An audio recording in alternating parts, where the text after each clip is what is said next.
Besorot Tovot, très bonne journée, veille de Rosh Chodesh, ce qui veut dire ce soir, si Dieu veut, on rentre dans Rosh Chodesh Elul. Ce qui nous donne en hébreu, nous sommes aujourd'hui le 29 Av. On avait parlé au début du mois, vous vous rappelez que Av, c'était également les initiales de Elul Ba, donc Elul arrive. Et Av, bien sûr, c'est notre père, et je pense que chacun de nous a remarqué que tout le début de ce mois, on a jeûné, et on avait fait même tikkun Hatzot par terre, et on a pleuré. On a pleuré sur des fautes qu'on n'a pas. C'est pas nous qu'on les a commues, parce que c'est pas le temple a été détruit déjà en arrière. Ce qui veut dire que c'est un mois où chacun des enfants pense au père. C'est un mois très collectif. Chacun va pleurer, va jeûner, va demander pardon, même sur des choses qu'il n'a pas fait. À partir de ce soir, c'est le mois d'Elul. C'est justement un travail complètement différent.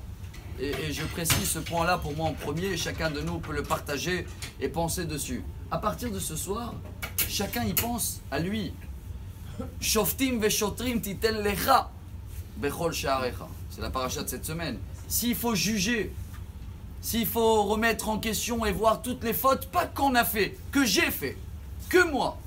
Parce que si encore dans ce mois-là, je crois que je demande pour les autres et j'oublie moi de côté, voilà pourquoi il y a un livre qui s'appelle Sefer Aminagim, les livres des coutumes, et que lui il amène, vous avez bien remarqué que quand on fait le Tachanoun, on frappe ici où il y a le cœur. Pourquoi on frappe?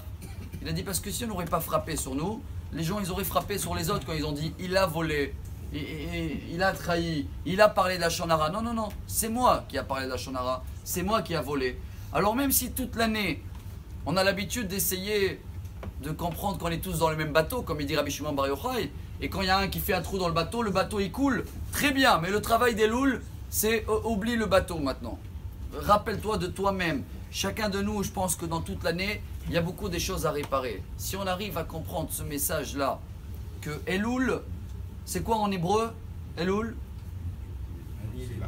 C'est pas en hébreu, bravo, Hazak. Ça veut rien dire en hébreu, c'est en araméen. Et ça veut dire quoi en araméen?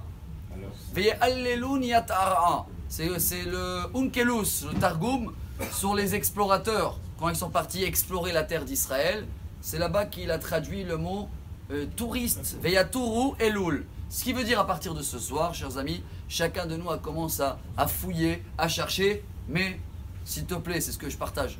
Chacun dans lui-même, même si l'autre il n'est pas levé pour les slichot, ou il a fait de. Il ne faut pas voir du tout les autres pendant le mois d'Elul, il faut voir que nous. Et dans ce cas-là, Be'ezrat Hashem, on a une garantie, nous tous. Et on va terminer avec le psaume du jour. Aujourd'hui, nous sommes les 29. Vous le connaissez par cœur, on le chante tous les Shabbats. Mizmor le David, Avul Hashem ben Elim. Comment il se termine?